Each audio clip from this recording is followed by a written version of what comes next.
বেঁচে যে আছি এটাই আশ্চর্য ব্যাপার। সকালে দাঁত মাজার জন্য টুথপেস্ট নিলাম, এর মধ্যে নাকি ক্যান্সারের উপাদান। নাস্তায় একটু পরোটা খেলাম, সেটাও আবার ভেজাল তেলে ভাজা। সুন্দর দেখে একটা কলা খেলাম, তাও আবার কার্বাইড দিয়ে পাকানো। চাঙা হওয়ার জন্য এক মগ কফি নিলাম, সেটাই নাকি কফির গুঁড়ো কম, তেঁতুল বীজের গুঁড়ো বেশি। কাঁচা বাজারে গেলাম টাটকা শাক সবজি কেনার জন্য, কিনবো কি, সব তো হাইব্রিড সার দিয়ে ফলানো। মশলা আর হলুদ গুঁড়ো নিলাম, ওতে আবার লেড আর ক্রোমাইড কেমিক্যাল মেশানো। সয়াবিন তেল দিয়ে রান্না করব, সেই তেলের অর্ধেকই নাকি পাম অয়েল মেশানো।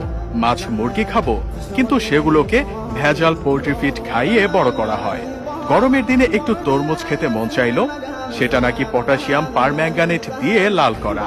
বাচ্চাকে আমলিচু খাওয়াবেন, ওগুলোও তো আবার ফরমালিন দেয়া।